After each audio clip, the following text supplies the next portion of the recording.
Straight up.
Welcome back to your Way Happy Bible study on CUBN.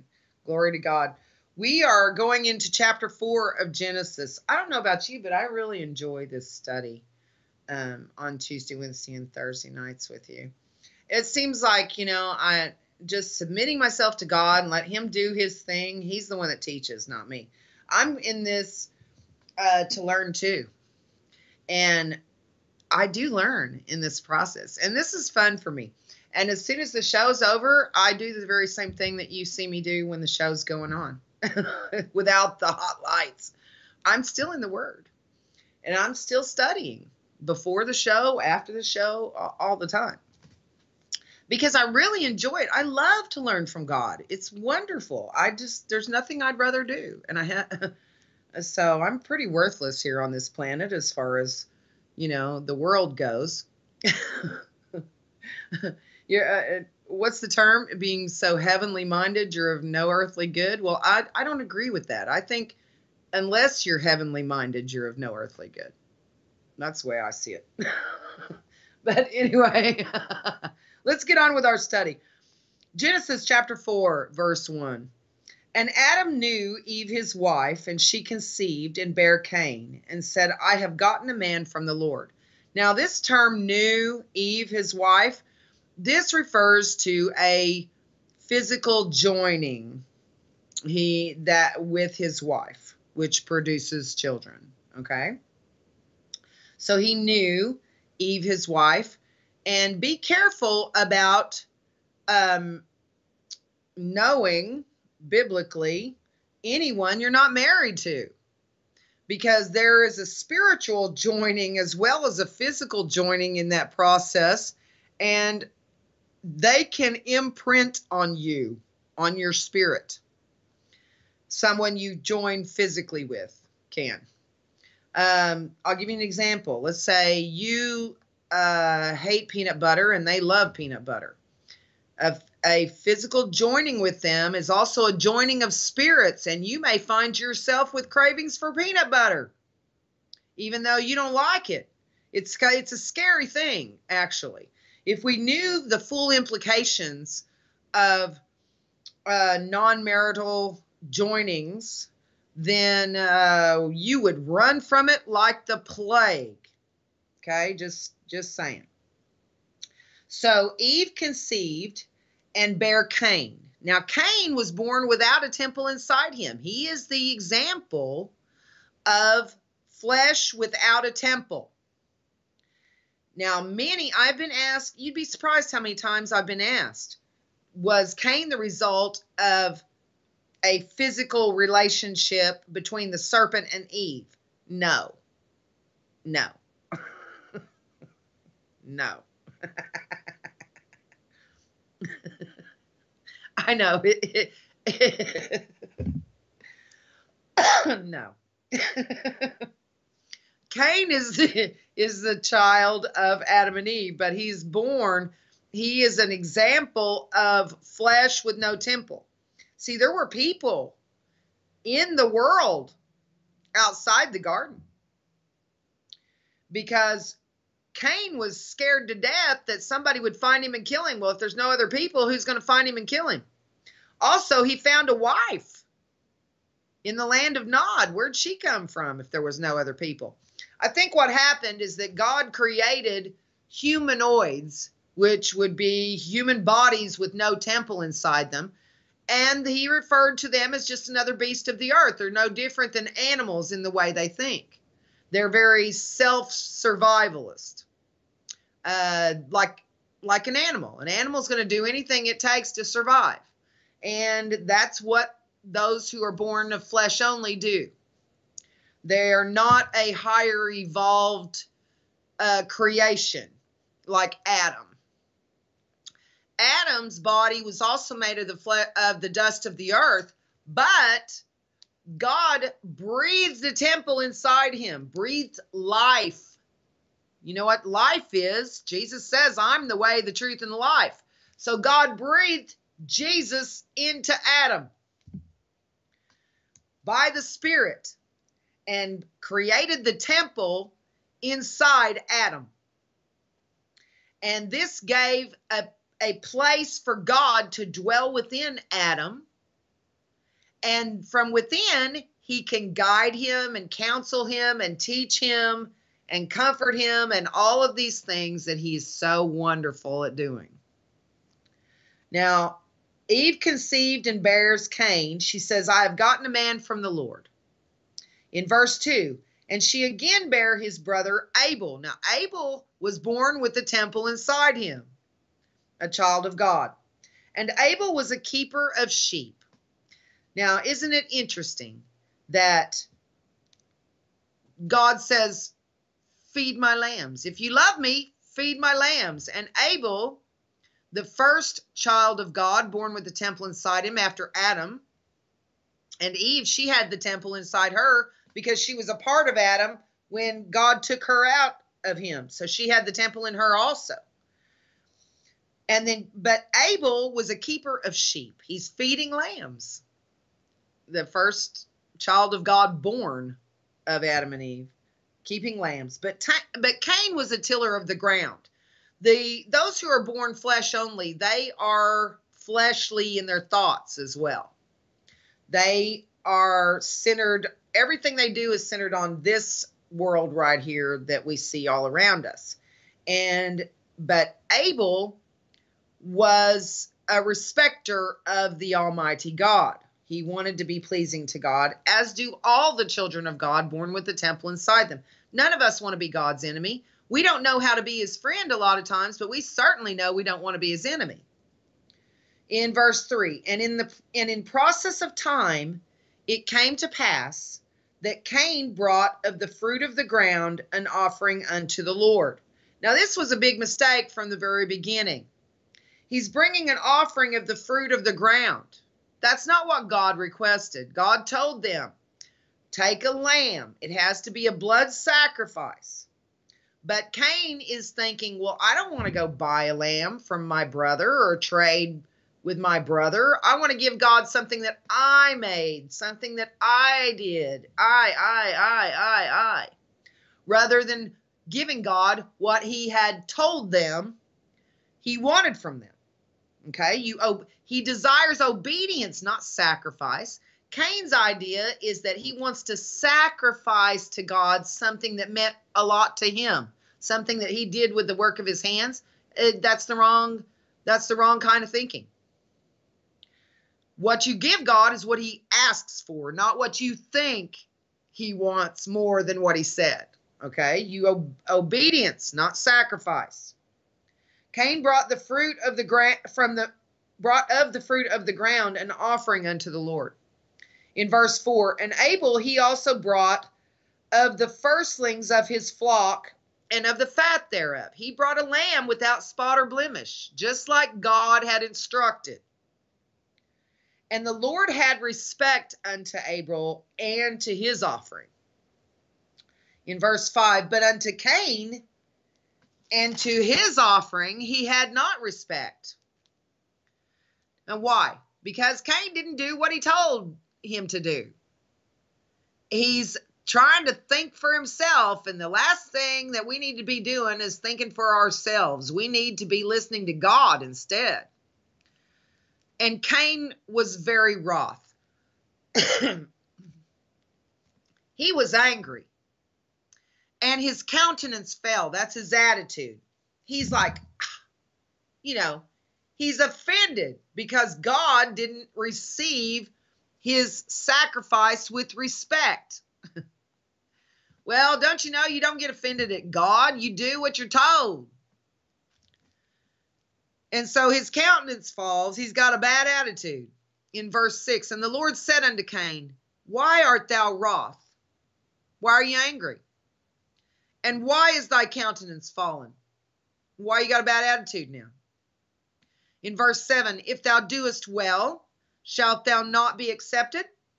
If you do what you're told, you're going to be accepted. If you do what God tells you, you're going to be just fine. And if thou doest not well, sin lieth at the door. And unto thee shall be his desire, and thou shalt rule over him. Now, what's he saying here? Unto thee shall be his desire, and thou shalt rule over him. Now, what's he saying? If thou doest well, shalt thou not be accepted? And if thou doest not well, sin lieth at the door. And so he's talking about sin. And unto thee shall be his desire. It means unto sin is going to be your desire if you're not listening to God. And thou shalt rule over him. The sin is going to rule over his life. And it's on all of us. The curse is on all of us. It's wreakage. In verse 8, and Cain talked with Abel his brother. And it came to pass that when they were in the field, that Cain rose up against Abel his brother and slew him.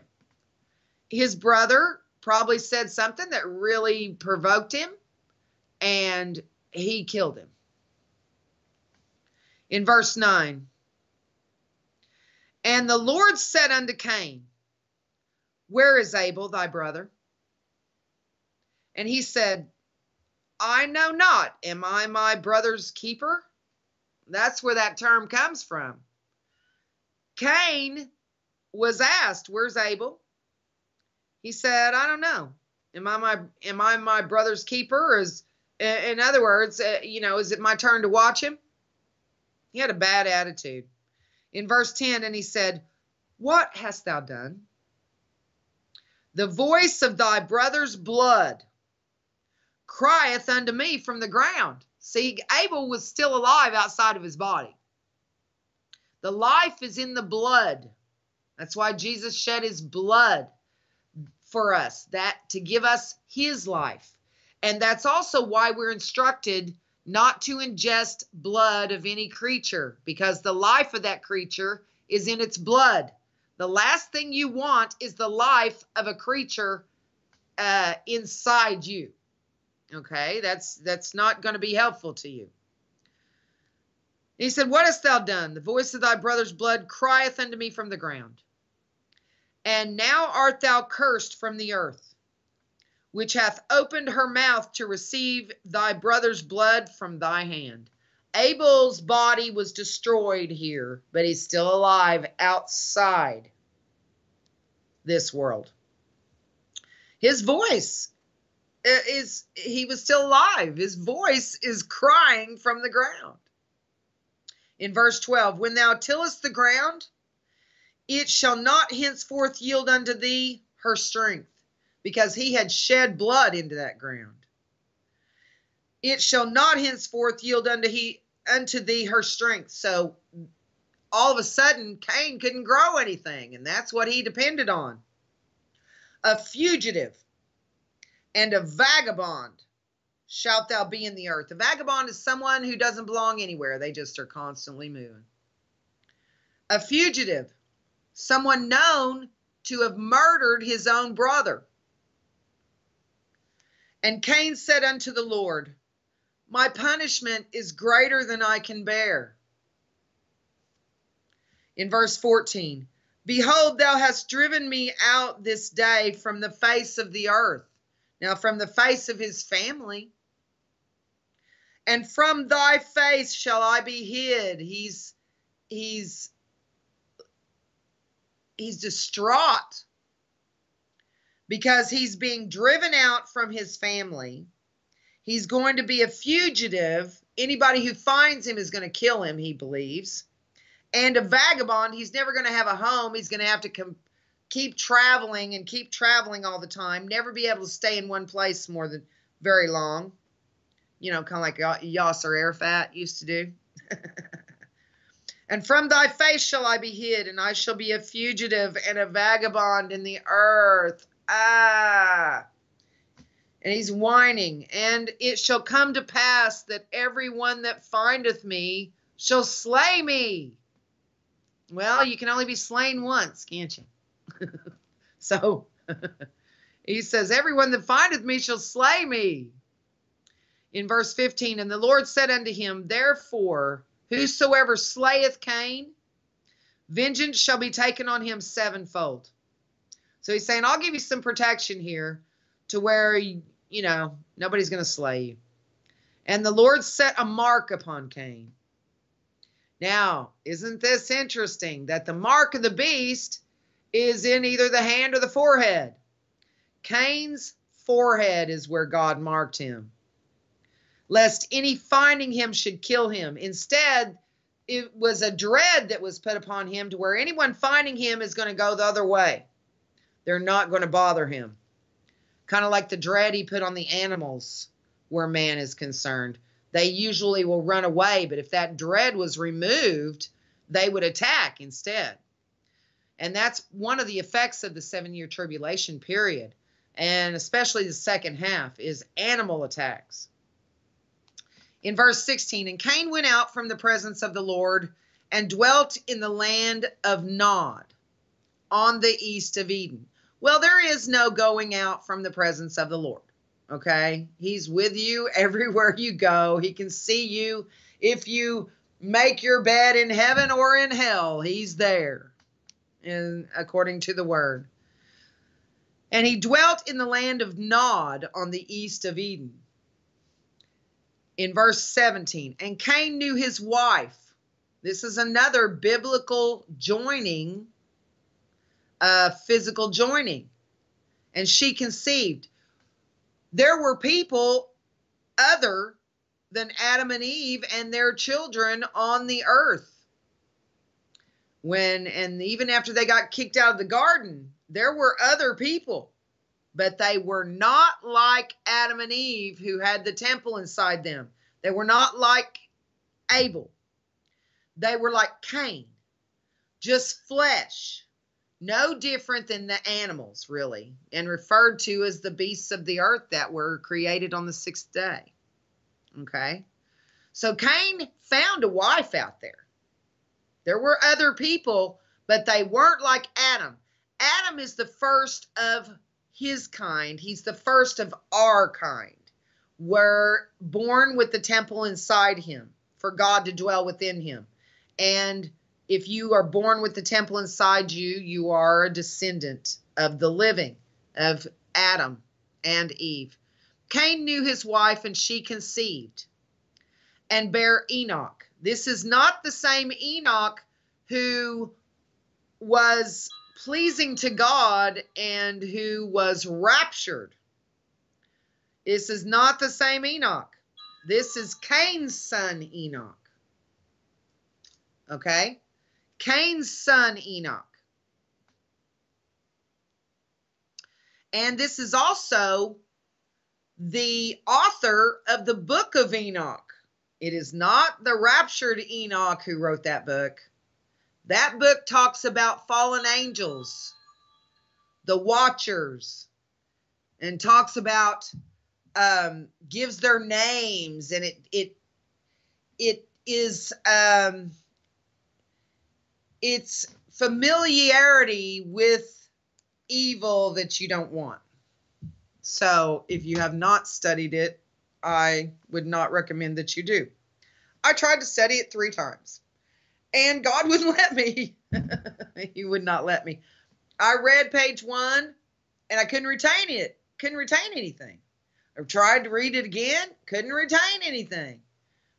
And I was kind of frustrated. I thought, well, what's wrong with me? I'm not retaining any of this. And he just would not let me read it and retain it. So I quit trying. But at the time, I thought it was written by the Enoch that got raptured, and it wasn't. It wasn't. So Cain's first son was Enoch, and he builded a city. Now, don't sit there and expect me to believe that Cain's wife was one of his sisters. It does not say that Cain's wife was one of his sisters. Okay? He went out from the presence of the Lord and dwelt in the land of Nod on the east of Eden, and that is where he found his wife. So there were other people out there. They just were flesh only, and none of them had the spirit where God dwells inside them until Adam was created. So Adam is the first of our kind as children of God, but not the first humanoid. Okay?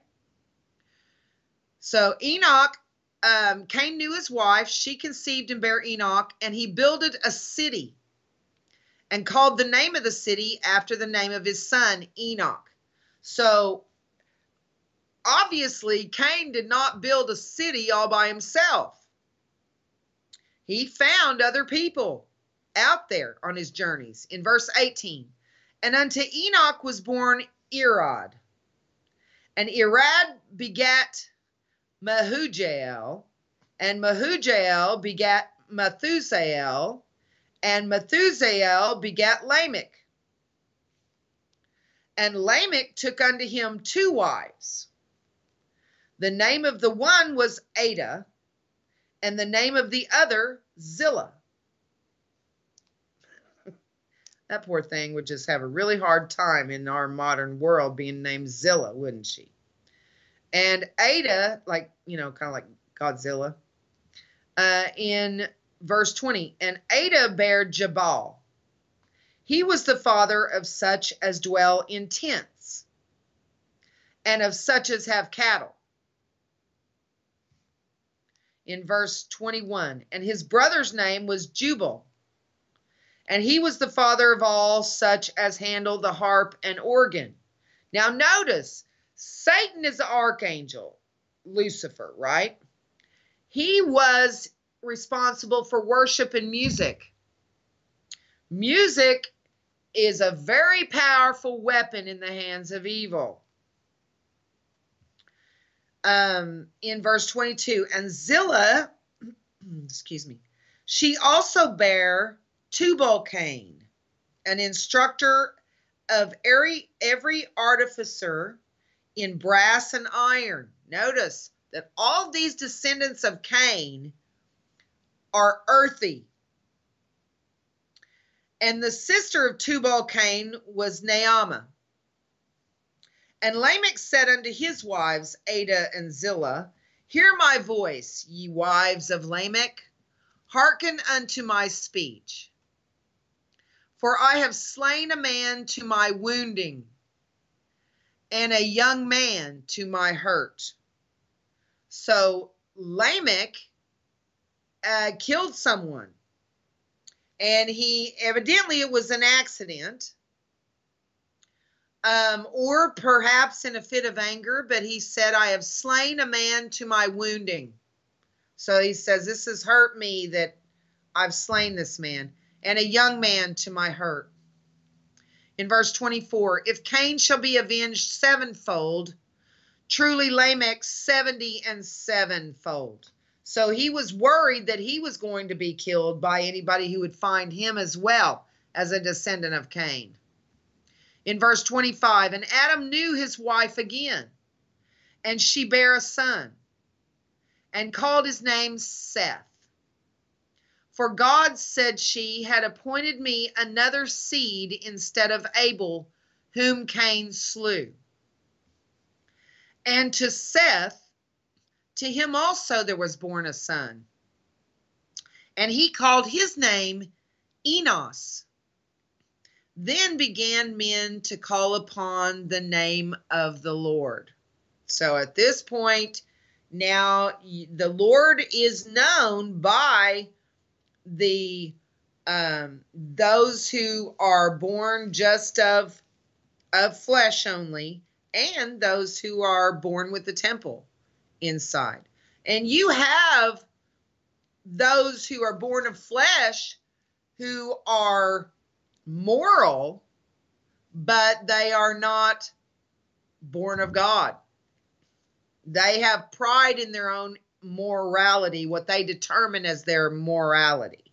And this man, Lamech, he slew a young man to his hurt. Evidently, they had laws against that. We're at the end of chapter 4. Wow, it's already time to go. Thank you for studying with me tonight. God bless you. It was a lot of fun. I'm glad you were here. And we'll be here again, should the Lord tarry, tomorrow night. Come on back, 6 p.m. Central, here on CUBN. We're on YouTube and Facebook. God bless you, and we'll see you here, there, or in the air. Bye.